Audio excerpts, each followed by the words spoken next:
Welcome back to Wine and Chill, your home for all things entertainment law shenanigans. I've missed all of you, and if you're new here, I'm Stephanie, your friendly neighborhood attorney. Well, still in 2021, not your attorney.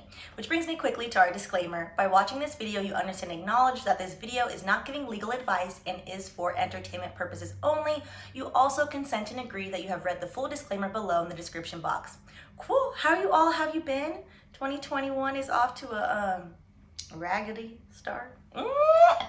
That's fine. We're here in our little space. And as someone requested back in 2020, where things were also raggedy, we are going to branch out the channel from just entertainment law to general legal shenanigans. So, quick 2-second acknowledgement that the background looks very, very different. I moved, so don't get too attached to this setup. If you hate it, it's fine. I'm getting a couch in a couple days, so you'll only see a few videos where it looks exactly like this. It's gonna look a little bit different. Or if you like it, then let me know in the comments that you like it, and then maybe I won't change it up. I don't know how I feel about it yet. I miss our old background, but that's fine. With that being said, we are gonna hop right into it and start with the Federal Trade Commission versus Facebook. So I know this one came requesting, and I wish I would have took a screenshot of who requested it. I'm gonna go look for it and shout them out. Thank you for requesting this. And when I put up the poll, a lot of you are interested in this topic. As you all know, I am a tech attorney, former entertainment attorney. So while I have a bit of understanding as to what this is about, which is interesting, but this is specifically an antitrust case, which we are going to get into what the heck is antitrust and who the heck the FTC even is. So let's start with a little bit of background there. First of all, I need a little drink.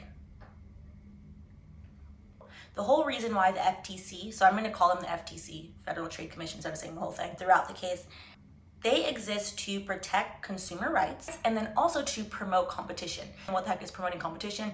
Basically to make sure people aren't price gouging, to make sure people aren't price fixing. So like, for example, if there was only one grocery store in the entire state of New York, they could say, hey, the milk is gonna cost $12.99.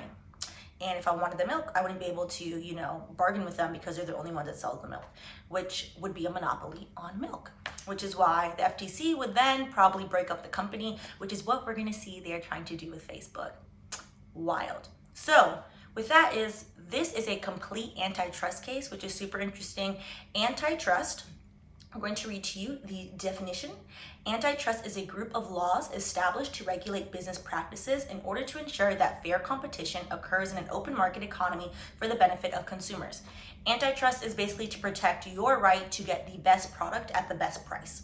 It's great. You usually see antitrust cases come up a lot in sports. So for example, we have major sports leagues. Of course, unfortunately, the minor leagues are not comparable whatsoever. So if you want to watch professional football in the US, you have to watch the NFL. The FTC pokes at them all the time about this. The NBA, same thing. So it's generally in that context where you'll see it a lot in sports, you see it a lot in railroads used to be the big thing. Public use services, so railroads, electricity, because those things are easier to monopolize once you have your foot in the door. You can be like, well, I already own this railway. Like, for example, in New York, we actually had 2 metro systems, which is why they don't make any sense and there's no rhyme or reason to them. And now they're owned by the state. Well, they're owned by the city. The city of New York owns them. So that's that. We are gonna go about this case a little differently than usual. This specific case, the FTC is trying to challenge the acquisition by Facebook of WhatsApp, the messaging company, as well as Instagram, and then how Facebook utilizes and allows others to utilize their third-party API through Facebook platform. Since that is a lot to cover and this video would drone on for way too long than you'd be interested in, we're gonna basically cover the Instagram acquisition, touch on the API usage because that is actually really important, and then maybe like one mention about WhatsApp because it is interesting and it ties into everything. And then at the end, if you're still interested, let me know, and then we can do a separate conversation, full deep dive into the WhatsApp challenges as well as the third-party API challenges, because those are more tech heavy and I think are super interesting. Actually, my job, I've had to negotiate with them a few times. Or try. When you work from a small startup, they're like, sign that, stop that. So it's very, very interesting. we can do that in another video. So this one, mostly Instagram, because you guys are very familiar with Instagram, as well as the third-party API, because I think that's something more people should be familiar with. It's a 56-page complaint, and the public version is redacted in part. Certain parts are redacted, which is very interesting. And unlike some of our other cases, honey, there are receipts on receipts on receipts on receipts in this, because the federal government is suing, and the federal government has coins, aka our taxpayer money, to basically have subpoena documents from Facebook. There are full entire emails from Mark Zuckerberg in this case, so we're gonna read them and see the mess. This is why, before we get into reading this man's emails that are in this case, if you are gonna do something that maybe you shouldn't be doing, or in the eyes of the law you shouldn't be doing, shouldn't put it in an email, but that's none of my business. Now that we know background of what antitrust is, we are going to get into basically what the violation of law. So I know usually we start like right with the beginning, the intro. Since this is like a very specific area of law that most people aren't really familiar with, I think it would be helpful for us to set the frame of mind on what the FTC is alleging, and then we can then read through the allegations of the case. Cool. So on page 50, we have here monopolization of personal social networking arising under Section 2 of the Sherman Act. So that is the allegation, and that is what the FTC is alleging that Facebook is doing. So what the heck is Section 2 of the Sherman Act? So Section 2 of the Sherman Act makes it unlawful for any person to monopolize or attempt to monopolize or combine or conspire with any other person or persons to monopolize any part of the trade or commerce among the several states or with foreign nations. The problem with legal things is, when we write laws, we just like to use the same words over and over again, and that sounds like a bunch of mumbo jumbo, because it is. So basically, when you look up the Sherman Act, Section 2 of the Sherman Act, monopolization requires two parts. So these are the two parts that the court will be looking for. One, monopoly power, and two, the willful acquisition or maintenance of that power as distinguished from growth or development as a consequence of a superior product, business acumen, or historic accident. Okay, again, overusing monopoly. Monopoly power is then, in the law, defined as substantial market power that is durable rather than fleeting. Market power being the ability to raise prices, profitability above those that would be charged in a competitive market. So if you have monopoly power, for example, if I, by some twist of fate, became the sole owner of every single rental property in the entire city of New York, I have monopoly power on all of the rental properties. I would then proceed to charge people whatever freaking price I wanted, because who's gonna say something? Nobody. The FTC would then sue me and then take all of my properties and distribute them to other people. That's what happens under the Sherman Act. So with that, that's what we're looking for. Does Facebook have a monopoly on social media? What do you think before we get into the case? I'm going to scooch on over, and then I'm going to put the case to the side of me, as we usually do, so you guys can read along. And then also, as usual, I've linked the case for you. It is public record, of course, in the description box, so if you want to read along there as well, be my guest. So we are going to start now with the nature of the case. So paragraph 1, page 1. Facebook is the world's dominant online social network. More than 3 billion people regularly use Facebook services to connect with friends and family and enrich their social lives. But not content with attracting and retaining users through competition on the merits, Facebook has maintained its monopoly position by buying up companies that present competitive threats and by imposing restrictive policies that unjustifiably hinder actual or potential rivals that Facebook does not or cannot acquire. Keep that in mind. Now, before we get to paragraph 2, something that I, a lowly little consumer, who happens to be an attorney, and something that most people have realized, it is very interesting that all of a sudden, when Facebook tries to acquire companies, for example, Snapchat, and when Snapchat said no, boom, what popped up on Instagram?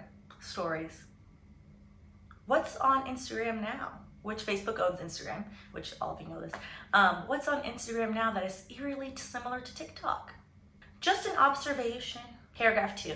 Facebook holds monopoly power in the market for personal social networking services herein defined as personal social networking or personal social networking services in the United States, which it enjoys primarily through its control of the largest and most profitable social network in the world, known internally at Facebook as Facebook Blue, and to much of the world simply as Facebook. Ooh, Facebook has code names. How fun. So we're gonna go to page 12, paragraph 43. Facebook's business model, selling advertising based on detailed user data. Detailed is not even the half of it. Paragraph 43. While there are other ways in which personal social networking could be monetized, Facebook has chosen to monetize its business by selling advertising that is displayed to users based on the personal data about their lives that Facebook collects. First of all, that very long-winded sentence is full of shade. Paragraph 44, this has been highly profitable for Facebook. Advertisers paid billions, nearly $70 billion in 2019 to display their ads to specific audiences of Facebook Blue and Instagram users, created by Facebook using proprietary algorithms that analyze the vast quantity of user data the company collects regarding its users. This allows advertisers to target different campaigns and messages for different groups of users. Ads displayed by Facebook are interspersed with and can be similar in appearance to user-generated content on each personal social network. The reason social display ads are so effective is because it does look like user-generated content sometimes. For example, the Facebook, child, I'm low-key an old lady. The Facebook, their ads, not the greatest. Actual Facebook, original Facebook Blue. Instagram, excellent ads. Sometimes I'm scrolling through them and I don't even realize that they're ads until it says like sponsored. They have like little banners built into them now. But when they first started pushing them out and the FTC had fined them, or I think, if I remember correctly, I'm not sure, the FTC did fine them for it, and that was one of the big pushes to make influencers start putting ad in their captions, because that is a user-generated ad, but also they have these intuitive ad nows which pop up, which are just simply the company serving you an ad, which I've clicked on some of them, I'm not gonna lie. I haven't bought anything yet, but y'all know I owe Sally Mae money. So, which is very interesting. So I think this is a good segue into, so you guys know I've been working in tech for years. I'm like, I feel old. Interned in tech in law school and then have worked in my career in tech and entertainment. So with that being said, I've worked at a few companies that specifically do targeted ads. The way that Facebook builds out these user profiles is the same way all of these startups build out these user profiles. They take demographic data. They would say, Stephanie is, Black woman, lives in New York, college educated, doctorate degree, and it would lump me in with the other similar women.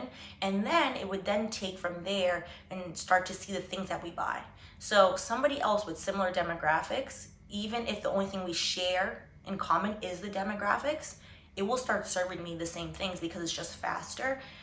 The same model has been built out to do very detrimental things, which people have alleged about the election. That's completely separate from this. This case is solely focusing on the antitrust issues and solely going to focus on, revenue built out and unfair use for competitors. It's not going to focus on the election, but that is a part of it. That's how you build out these data sets. I worked at a company that was very interesting. On your first day, they would ask you what your email was. So your personal email, tell them your personal email, they would put it in the platform, and they would say, where do you shop? They focus on a lot of retailers. I was like, say, for example, I shop at Sephora. Say, okay, cool. It would then pull up my entire Sephora history, and then using predictive analytics, tell me, okay, actually, you're probably out of mascara. This is the mascara you should use. Oh, this is your foundation color. It knows everything about you because it grows with you. It is extremely creepy. Facebook is using the same thing.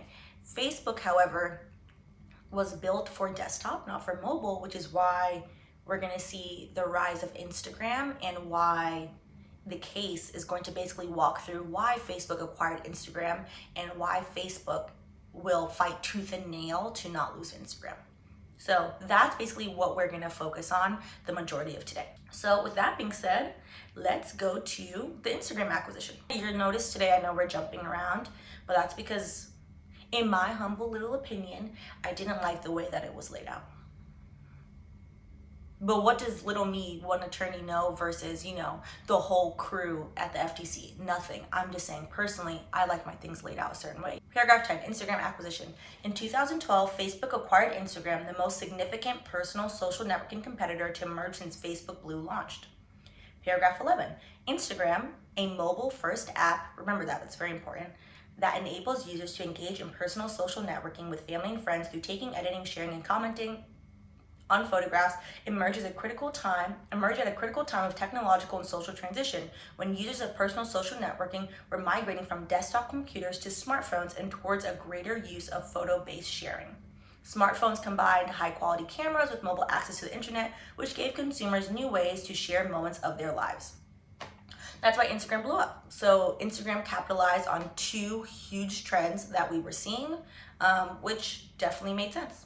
So paragraph 12. So this is something that, to be honest, I don't remember, which means I don't think they pushed it out that much. Let me know if you remember when Facebook tried to do this. This is back in 2011, 2012. Paragraph 12. Facebook initially tried to compete with Instagram on the merits by improving its own mobile photo sharing features. But by September 2011, Mr. Zuckerberg saw that Facebook had fallen far behind, writing internally, "In the time it has taken us to get our act together on this, Instagram has become a large and viable competitor to us on mobile photos, which will increasingly be the future of photos." Now, that's back when I was in college. I remember Facebook photos they were never high quality, never looked that great. So their little rinky-dink fixes, clearly speaking for myself. So important to just backtrack one quick second because they're going to keep referencing. Now, when the government investigates you, they do their discovery before they file complaints, and so does everyone else as well. They'll do the discovery that they can. It may or may not be somewhat one-sided. The government subpoenas records, honey. They go through everything and then they're like, okay, cool, I'm gonna memorialize this in this complaint, here you go, bye. So paragraph 5, we're gonna go to the second sentence. After identifying two significant competitive threats to its dominant position, Instagram and WhatsApp, Facebook moved to squelch those threats by buying the companies, reflecting CEO Mark Zuckerberg's view expressed in a 2008 email that, in quotes, "it is better to buy than compete." To further entrench its position, Facebook has also imposed anti-competitive conditions that restricted access to its valuable platform, conditions that Facebook personnel recognizes as anti-user, hypocritical in light of Facebook's purported mission of enabling sharing, and a signal that we're scared that we can't compete on our own merits. Everything you see here in quotes, they are taking it from emails. They have taken this from you're going to see former employees' comments that we're going to read through. So the FTC is thorough, child. Thorough. So back to our Instagram acquisition. We're gonna go to paragraph 14. Mr. Zuckerberg recognized that by acquiring and controlling Instagram, Facebook would not only squelch the direct threat that Instagram posed, but also significantly hinder another firm from using photo sharing on mobile phones to gain popularity as a provider of personal social networking. As Mr. Zuckerberg explained to CFO David Ebersman, in an email, controlling Instagram would secure Facebook's enduring dominance around one of the few social mechanics that could provide a footing for a competing personal social networking provider. So there's his email. I'll let y'all scroll, read it for a second. I'm gonna just hop down to the end. One way of looking at this is that what we're really buying is time. Even if some new competitors spring up, buying Instagram, Path, Foursquare, which they never bought Foursquare. I'm not sure about Path, etc. now will give us a year or more to integrate their dynamics before anyone can get close to this scale again.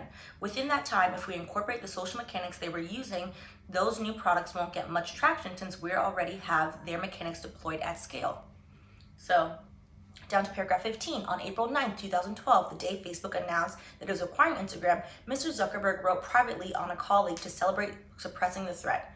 In quotes, "I remember your internal post about how Instagram was our threat and not Google+. You are basically right. One thing about startups, though, is that you can often acquire them." So, yes, startups are always for sale, honey. There's a reason why I stay in startup land, to be honest. I have a few friends and great colleagues that have been acquired. When you are a startup employee, you most likely get options. When you get acquired, if you have exercised those options, they cash you out. And then the theory is that you're supposed to get some sum of money. The way this works in practicality, it's hit and miss.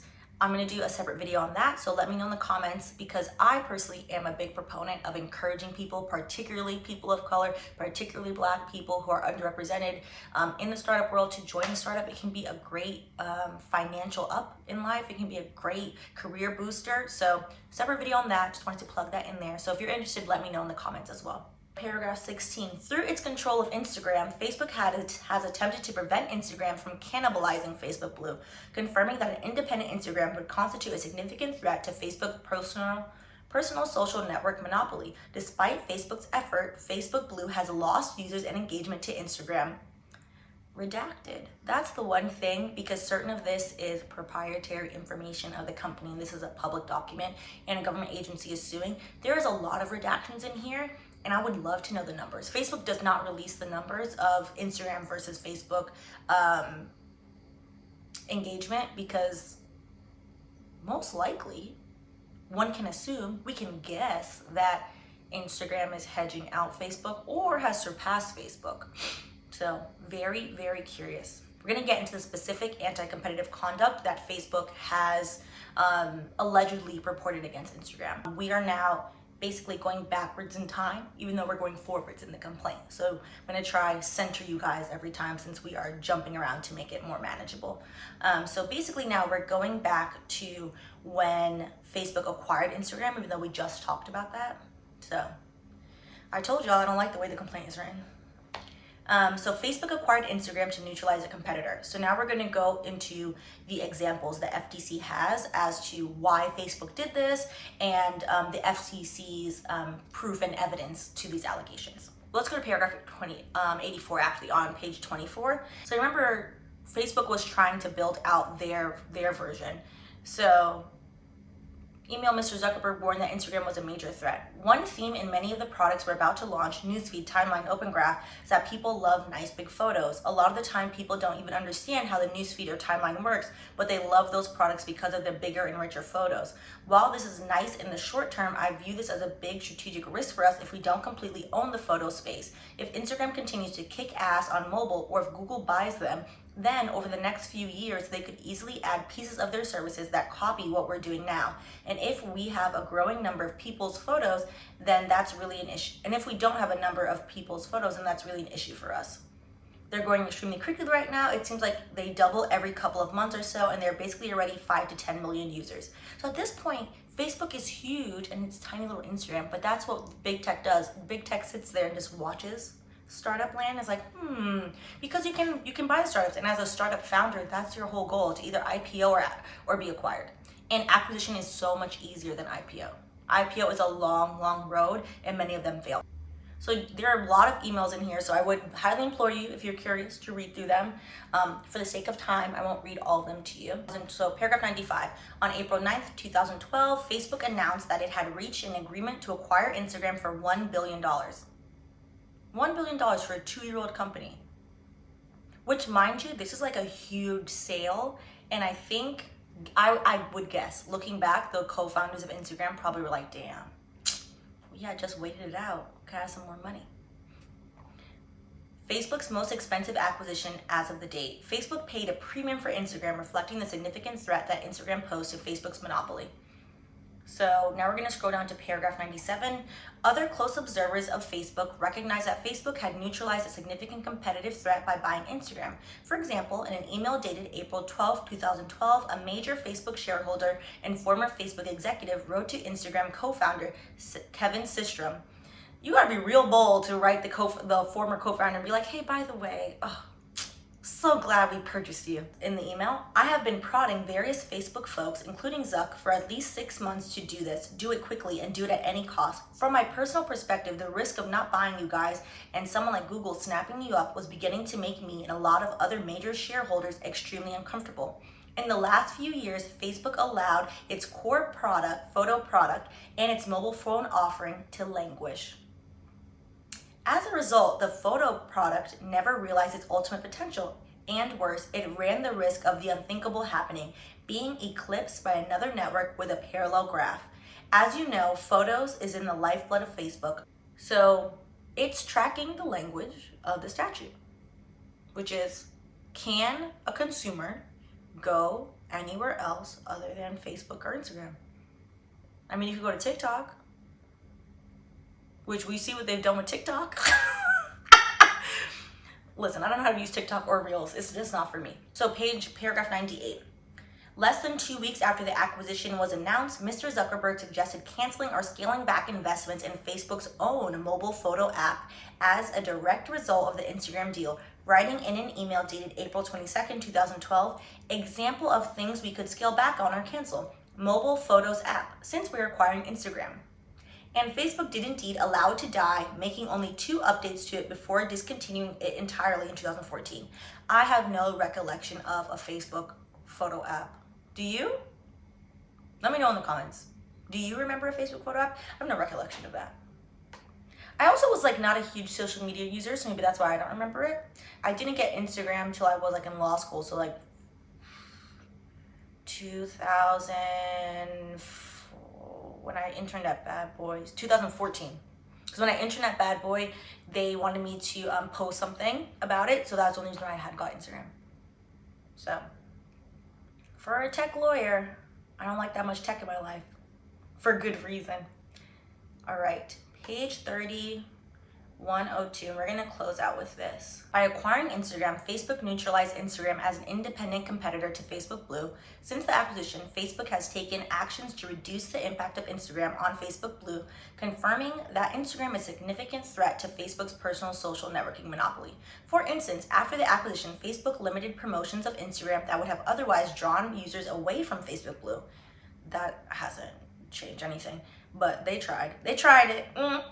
This disappointed Mr. Systrom, remember Mr. Systrom was a co-founder, who complained in a November 2012 email, "You keep mentioning how you can't promote Instagram until you understand its effect on Facebook engagement." Paragraph 104, which I like to read the redacted stuff because it's just interesting to guess, like what the heck does it say? Nevertheless, despite Facebook's efforts to minimize Instagram's impact on Facebook Blue continues to lose ground to Instagram. For example, the Lord only knows.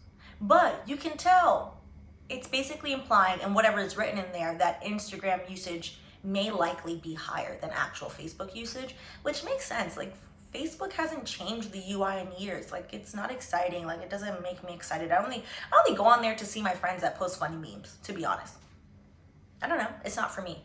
So I know I said we would get into the third-party API as well as the WhatsApp, but this video is getting a little long, so let me know in the comments if you guys want me to do a part 2 and we can get into that. Little rundown on what I mean by third-party API, because I think that one is maybe, in my opinion, as important as the Instagram acquisition. So Facebook platform allows for third parties such as startups, companies. Vine is a great example, and Vine is listed here. Vine used to utilize the Facebook API, and Facebook kicked them off of it. They have now since changed the policies a little bit. I think that's a super important section to go over, so would love to go over that in detail. Let me know in the comments if you want to talk about that. WhatsApp, I think, is interesting. We started with Instagram because Instagram is very US focused, as well as worldwide. WhatsApp, however, does not have a strong footing in the US, which is interesting. As I already, Jamaican WhatsApp is lit. If you are anywhere in the proximity of a Jamaican grandma, you should go look at her WhatsApp, because some of those memes in there, hysterical. Some of the things I've seen in my grandma's phone, I'm like, who are you talking to? Like, what are you doing? So WhatsApp is a person-to-person SMS messaging system, has great security, great privacy, and is used throughout the world. Basically, Facebook acquired them because the thought was that WhatsApp, because it's so personalized, WhatsApp has, don't quote me, but maybe 2 or 3 billion users worldwide, monthly users that use WhatsApp. When WhatsApp wanted to make a push into the US, Facebook then acquired them, because the idea was people are already so used to using WhatsApp, they could then start a social media company from that, which the thought process makes sense, which is also the FTC then alleged that Facebook then stopped all promotion of WhatsApp in the United States. What I've noticed as someone who has a lot of friends that aren't from the US and has a lot of friends that do travel as well, people that travel always have WhatsApp. Most of like my American friends never use WhatsApp. They have no need for WhatsApp, because if you have Facebook Messenger, you know, what do you need WhatsApp for? Which part of that, the FTC is alleging, is because Facebook acquired them and then basically was like, okay, cool, we don't want any Americans to use WhatsApp because we don't want it to grow bigger than Facebook Messenger.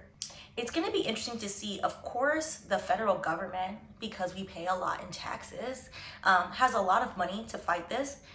Facebook has infinitely more money to fight this. Mark Zuckerberg is not just going to let them take Instagram from him. Yeah, right.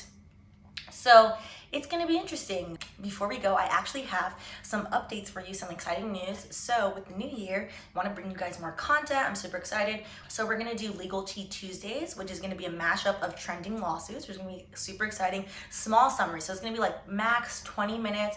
I'm going to do a couple summaries, like 3 or 4 lawsuits, and let you guys vote on who you want like deep dives into for those lawsuits. So I'm really excited about that. And then we're going to start... It's January. We're going to start it this month. We're going to start an end of month live to just do any wrap-ups or follow-ups for lawsuits that we've discussed, because certain lawsuits, the follow-up is like, oh, so-and-so filed a motion. It's not very long.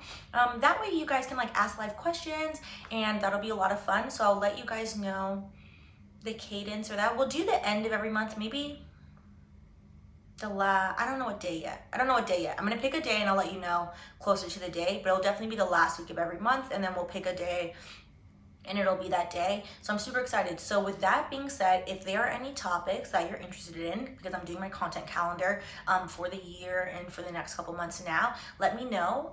If there are any topics that you're interested in for Legal Tea Tuesday, let me know. For the upcoming Legal Tea Tuesday, it will be I'm like, what did I tell myself? For the Legal Tea Tuesday that's coming up, we are gonna do Tracy Chapman versus Nicki Minaj, Lil Wayne versus his manager, and Dominion versus Sidney Powell, aka Trump's lawyer. Child, they throwing that woman under the bus, under the Chrysler building, suing her for, I believe, $1.2 billion. As they should. And then one more quick thing. I never say, because I always forget. If you haven't already, please go to my Instagram and follow.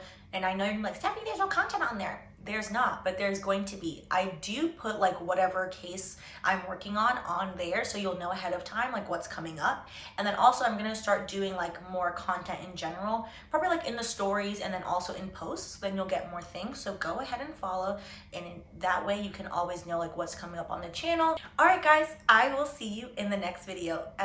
And if you haven't already, please go ahead and like, subscribe, and share with your friends.